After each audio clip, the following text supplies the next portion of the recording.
Parlok ngap yang sok bahaya bisa kan ga channel ka jonga hakan ga video tang ini page kumno ka thma jong ka Iran ka Israel bar ka US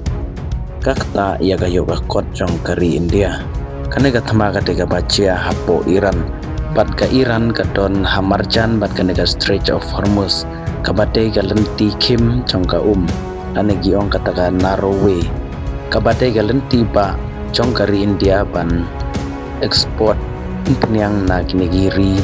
jong ke Middle East hakaba 10% to 100% kaum penyang jong kari India latit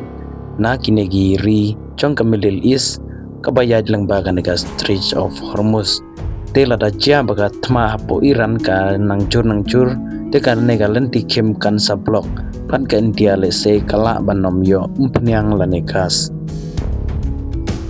pat kador jong ka penyang pergagas hapor India kan sakiu ka inflation kan sakiu ka yoga kot jong kari India kan sahir arsut hakaba baro kimar mata ba kiu dor kompnyang kin sakiu lut dei tangkata ndai sipun ru kinong India ki batrei hakine giri jong ke Middle East hagi Gulf country hadu gumba 10 million kinong India ki ba ibatrei hagine gi Gulf countries kiba kentup ya ka Saudi Arabia, United Arab Emirates, Qatar, Kuwait, Bahrain, Oman, Iraq, bat Iran tela da cia bagane ga thamakan kini gi 10 million ngut kinong India kin sadu kamai bat kayo ka kot jong kini kilong yinglong sem kan sahir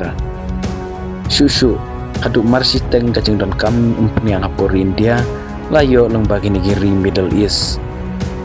tegari India habaya day pangenega thma kalong kaba husir bah